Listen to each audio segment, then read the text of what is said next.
What are you doing here? This is a private club, not some public park. The woman's voice cracked through the quiet like a whip, sharp and stinging. Venus didn't respond immediately. She was mid-swing, finishing a clean backhand across the sheen. Court. The yellow ball hit the far fence, bounced once, and rolled to a stop. I said, "What are you doing here?" The woman repeated, stepping closer now. Her tennis visor tilted just enough to cast a long shadow over her scowl. Venus blinked, lowering her racket slowly. "I'm practicing." The woman scoffed. "Practicing? You can't just walk in here and take a court like it's a sidewalk. Who let you in?" Venus raised an eyebrow. "I'm a guest. My name's on the schedule." The woman crossed her arms, lips pursed. Funny, no one mentioned anything about you. There it was. Not in what she said, but in how she said it. That pause, that wait. Venus had heard it before, more times than she could count. But this time, it was louder, public. "I'm calling security," the woman snapped, already fumbling for her phone. "People like you think you're entitled to everything." Venus exhaled slowly. She wasn't just a black woman with a racket. But in that moment, that's all the woman saw. As Venus tried to speak again, the woman waved her hand like she was swatting a fly. No, you don't get to explain. You people always think the rules don't apply to you, that you're above everyone else." A few heads turned. "What rules?" Venus asked quietly, still holding her ground. "The rules that say you can't just walk into elite clubs, pretend you belong, and claim things that aren't yours." The woman said louder now, her voice cracking from anger or fear. It was hard to tell. Venus's eyes narrowed, her voice still calm. "I didn't pretend anything. I signed in. The front desk knows." But the woman wasn't listening. Her words weren't about protocol. They were about power. "This is a place for members," she sneered. "Real members." A couple on the next court paused their rally. One of them looked over with furrowed brows. Another person further back pulled out a phone, raising it slowly. Venus could feel the tension shift, growing heavier, more visible. And yet, somehow, more silent. Whispers fluttered across the courts, like wind through leaves. Who is she? Why is she yelling? Is that being filmed? More phones appeared. A few club goers stepped closer, not to intervene, but to observe. Their curiosity hung thick in the air, like humidity before a storm. A man in a polo muttered, "She doesn't look like a member." Another woman near the benches crossed her arms, eyes darting between Venus and the angry woman like she was, watching a match she hadn't paid for. Still, no one said anything out loud. No one stepped in. Venus stood still, her fingers tight around the racket's grip. She wasn't new to being stared at. But this time, it burned differently, because the stares weren't just about her race. They were about permission and right. Now, the crowd was quietly deciding whether she deserved to be there. Venus opened her mouth to speak again, but the woman talked right over her. "You're still standing here? I've asked you no, told you to leave." Venus's jaw tightened. "You don't even know who I am." "Doesn't matter," the woman shot back. "If you belonged here, someone would have said something. People like you always try to sneak in the back way." The words hit harder than a tennis ball to the gut. Venus blinked once, twice, but her gaze didn't shift. She looked straight at her accuser, unblinking. She thought about all the time she'd been mistaken for a staffer, a stranger in her own profession, a teenager with dreams, dismissed, a champion, overlooked, a legend, disrespected. She wanted to scream, to snap the racket across her knee, to unleash every ounce of frustration built over decades of quiet endurance. But she didn't. She just stood there, breathing through the fire. Her voice came low. "You're wrong, and you'll find out just how wrong you are." Silence lingered. Like fog, Venus closed her eyes and took a long breath, letting it fill her lungs before she spoke. "You really don't know who I am, do you?" The woman blinked, thrown off by the question. But Venus didn't wait for an answer. That one sentence measured, controlled, unshaken landed like a hammer in a room full of glass. The tension didn't break. It froze. Someone near the fence whispered, "Wait a minute." But Venus was already lowering her head, steadying herself. Not because she was ashamed, but because she was done defending her right to exist. She adjusted the sweatband on her wrist. One simple motion that said everything she didn't feel like saying. Because this wasn't just about a club. It was about every room she'd walked into and been forced to prove she belonged. And as the camera panned to the disbelief on the woman's face, we flash back. Venus slid through the club's gates just as the sky was beginning to blush with dawn. Dressed in a dark hoodie pulled low and sunglasses reflecting the faint morning light, she moved quietly, anonymity her armor. The usual crowd had yet to arrive, and for a moment she savored the solitude. "I don't want to be noticed today," she thought. Not because she lacked confidence, far from it, but because every spotlight brought a weight she'd carried for years. This wasn't just training. It was a retreat from a world that often judged her before knowing her name. Her footsteps echoed softly on the pavement as she claimed her court, preparing to practice without the noise that fame often invited. Here, she was just Venus, a player, not a headline. Despite winning Grand Slams and breaking records, Venus understood something many overlooked. Success didn't erase prejudice. Each victory outside the court was met with silent skepticism or outright dismissal. Being a black woman in a predominantly white sport meant carrying the burden of history, of having to prove not only her skill, but her worth. "They see my trophies," she mused, "but they don't always see the struggles behind them." She remembered boardrooms where her ideas were ignored, press rooms where questions were laced with doubt, and moments in public where her presence was met with suspicion. "Fame doesn't grant immunity," she whispered to herself. "It only makes the fight more visible." Still, she carried herself with grace, determination shining through every challenge. Venus wasn't just a champion on the court. She was a symbol of resilience for millions who saw themselves in her journey. Her mind flashed back times she'd been mistaken for staff at luxury hotels, asked to prove her identity where it wasn't, needed and overlooked when she was the room's most important guest. Once, at a press event, a security guard demanded her ID, even though she was the star attraction.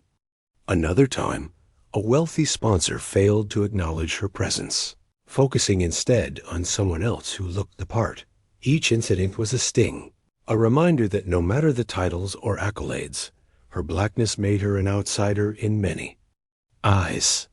Venus clenched her fists, not in anger but in quiet resolve. She had long ago learned to carry this burden silently, to keep pushing forward while others made assumptions. Yet these memories weren't just about pain, they fueled her drive to change perceptions. As the sun climbed higher, Venus began her practice routine, every swing and serve a meditation. For a fleeting moment, the world felt still and safe, as if she could shed the layers of scrutiny and just be. "This might be the morning. I don't have to prove anything," she thought, savoring the rare feeling of peace. The soft rhythm of the ball meeting her racket was a brief escape from the battles outside these courts. But deep down, she knew the calm was fragile, a pause before the storm. The quiet wouldn't last. Not here. Not today. "Excuse me, are you making a delivery?" the receptionist asked without looking up from her screen. Venus paused, caught off guard. Her hoodie still pulled low. She nodded quietly. "No, I'm here to train," Venus replied calmly, though the tone in the receptionist's voice suggested doubt. The woman's eyes flicked toward the security camera. Then back to Venus, her expression unreadable. "Oh, I just wasn't sure. We don't usually have deliveries this early." It wasn't the first time Venus had been mistaken for staff or service. The question echoed a deeper assumption, an invisible barrier she encountered even in places meant for prestige and exclusivity. Later, as Venus walked past a cluster of club members, a man handed her a half-empty water bottle. "Hey, could you refill this for me?" he asked casually, as if she were on duty. She looked up, surprise flashing briefly in her eyes. "I'm actually here to practice," she said softly, but he shrugged and moved on, as if the words didn't matter. These small, demeaning moments weren't just mistakes, they were constant reminders of the assumptions people made based on skin color alone. When Venus approached the court she had reserved weeks earlier, she found another player warming up in her spot. "I'm sorry, ma'am, but your court was given away," the attendant said, avoiding eye contact. Venus's heart sank. "I booked this in advance. Can you check again?" The staffer glanced at the schedule and then muttered, "It must have been an error. There's a public court available, though." A polite dismissal stung more than any outright insult. It was a subtle erasure, as if her right to the space wasn't guaranteed, but negotiable. Later, a club employee sidled up to Venus with a hesitant smile. "If you're looking for more accessible courts, the public ones nearby are usually free." Venus's eyes narrowed slightly. "I'm here as a guest. I have every right to train here." The employee shrugged, but the message was clear. This place wasn't truly meant for her. No matter what the rules said. As Venus passed by the lounge, a man called out, "Hey, you new around here? Don't see too many folks like you with a racket." The comment hung in the air, a joke thinly veiling a pointed truth. Laughter bubbled from a few nearby, but Venus's jaw tightened. It wasn't the first time she'd heard that line, always casual, always cutting deeper than intended. It reminded her that even in progress, exclusion lingered like a shadow. Later, alone in the locker room, Venus stared at her reflection. The woman looking back was calm, but exhaustion etched every line. "This isn't new," she whispered to herself. "It's the same tired story, just a different stage." The repeated microaggressions weren't surprises anymore. They were battles that drained her spirit even as she kept fighting. The strength she showed was forged in these quiet moments of weariness. Returning to the present, Venus's grip tightened on her racket. The slow build-up of disrespect and exclusion had brought her here to this exact moment of confrontation. She knew the fight wasn't just about this club or this woman yelling at her. It was about the countless times she had been doubted, dismissed, and erased. And now all eyes were on her. "She doesn't belong here." The woman's voice cracked sharply, slicing through the morning calm like a jagged blade. "She's harassing members and causing trouble. Get her out now." Venus's eyes flicked toward the crowd gathering nearby, her breath steady despite a sting of humiliation. "I'm not causing trouble," she said firmly. "I'm a guest, invited to train here." The woman's face twisted with anger. "I don't care who invited you. This is a private club, and you're making people uncomfortable. I won't stand for it." Her words echoed loudly, drawing more attention. Passers-by slowed, phones lifted. The tension thickened as the woman seized control of the narrative, painting Venus as the problem with brazen certainty. Despite Venus's calm, the scene turned volatile.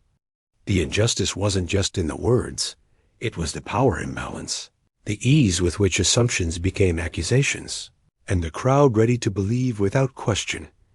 A young security guard hurried forward, his eyes flicking nervously between Venus and the woman. "What's going on here?" he asked, voice uncertain. "She's harassing members," the woman insisted, chest rising with indignation. "This isn't a place for people like her." The guard hesitated, scanning the faces around him. Venus spoke calmly. I'm a registered guest. Please check with the management. Still, the guard's stance wavered. The woman's confident tone overshadowed Venus's quiet dignity. In that moment, authority bent toward the loudest voice, and bias seeped through the cracks of procedure. Phones whipped out like flashbulbs, capturing every heated exchange. Whispers rippled through the crowd, some skeptical, others nodding silently. Is she really supposed to be here? A bystander murmured, why is she even arguing? Another whispered, eyes fixed on Venus. Meanwhile, the woman's voice grew. Harsher, louder, demanding action, her presence dominating the space. The crowd split, some ready to back Venus, but many more swayed by the spectacle, unsure where their loyalty lay. The humiliation became a public show, an uncomfortable reminder of how racism often thrives in group dynamics, where silence or passive observation enables injustice to flourish. Suddenly, a small voice broke through the murmur. A child tugged at his father's sleeve, whispering, Dad, that's Venus Williams. Heads turned, eyes widened. Recognition dawned slowly. Among some bystanders, the truth beginning to pierce the crowd's assumptions. Yet the woman refused to relent. Her anger flickered into panic, but her words remained sharp, dismissing facts in favor of her own narrative. The moment exposed how bias can blind even the most obvious truths, delaying justice until it becomes impossible to ignore. Venus's hands trembled slightly, but her voice rang clear, steady, unyielding. I'm not going anywhere. You owe me an apology. The crowd fell silent, stunned by her courage. Apologize? To you? The woman scoffed, rolling her eyes, refusing to meet her gaze. For a heartbeat, the space hung between defiance and denial. Venus stood tall, reclaiming her dignity amidst the chaos. This was no longer just about a court or a club. It was about respect, recognition, and the fight against a lifetime of erasure. Her stand planted the seeds for what was to come, a shift in power that no one here could have expected. Suddenly, a firm voice cut through the tension. Enough. The crowd turned as the club owner pushed his way through the gathering. His eyes locked on Venus, and with undeniable authority, he declared, She's my guest. One of the greatest athletes to ever grace this game. Whispers turned into stunned silence. The weight of his words dropped like a hammer. The room shifted, respect replaced doubt, and admiration began to ripple through the crowd. The woman's face paled, her certainty cracking under the revelation. The authority figures backing validated Venus instantly, flipping the power dynamic that had held her captive moments before. For the first time that day, Venus felt the tide turn, the invisible walls of prejudice momentarily crumbling as truth claimed its place. The woman stumbled backward, struggling to find footing in the shifting ground beneath her. I didn't know, she muttered, voice barely above a whisper, drenched in panic. But her excuse rang hollow. Everyone knew ignorance wasn't a shield when it fueled blatant discrimination. The crowd watched as her confident facade dissolved into shame and regret. Her words no longer held power, only the weight of a stark realization. Assumptions had blinded her, and the consequences of that blindness were now impossible to ignore. Venus stepped forward, voice steady but charged with quiet fury. You didn't know, she said slowly, because you never wanted to know. You saw a black woman with a racket and assumed she didn't belong. You didn't ask, you didn't listen, you just judged. Her words carried beyond the woman. They spoke to the countless others silenced by similar dismissals, to the invisible barriers black women face every day. This isn't about me alone, Venus continued. It's about a system that overlooks our greatness and tries to erase our presence. But I'm here. I'm not going anywhere. The crowd absorbed the weight of her message. the raw truth slicing through the noise of prejudice. As Venus's voice echoed, several club members stepped forward, voices rising in support. "She belongs here," one said firmly. Another nodded. "This is unacceptable." A bystander discreetly raised the phone, recording the confrontation with a knowing look. "This needs to be seen," he whispered. The scene transformed. A private conflict turned public reckoning. Cameras captured the moment that would soon flood social media, turning whispers of injustice into a viral conversation about racism and accountability. The momentum shifted. No longer isolated, Venus was now the center of a powerful movement, demanding change. Venus returned to the center of the court, her posture calm, yet resolute. "I came here to play," she said softly, "not to prove who I am." But maybe this was meant to happen for everyone watching, for every person who's ever been doubted. Her words were a declaration, a reclaiming of dignity and strength in the face of injustice.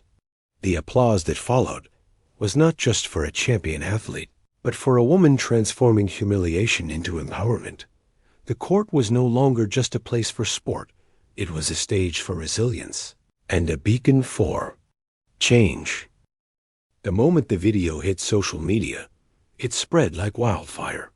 Millions watched as the confrontation unfolded, an unfiltered glimpse of racial injustice caught on camera. Comments poured in, sparking nationwide conversations about bias, privilege, and the courage it takes to stand firm. Voices from all corners amplified the story, demanding justice and transparency. The internet became a powerful stage, proving that when truth goes viral, silence and denial can no longer shield systemic racism. "People needed to see this," one commenter wrote. "It's a wake-up call for everyone who thinks discrimination is a thing of the past." Pressure mounted quickly. The woman, revealed to be a local school board member, faced a wave of backlash she couldn't ignore. Calls for accountability grew louder until she finally resigned. Her public image shattered. Meanwhile, the tennis club issued a formal apology, announcing immediate plans for diversity and anti-bias training across staff and membership. Institutional reform wasn't just an option anymore. It became a necessity. "This is how change begins," said the club spokesperson. "We're committed to making sure no one faces this kind of discrimination here again."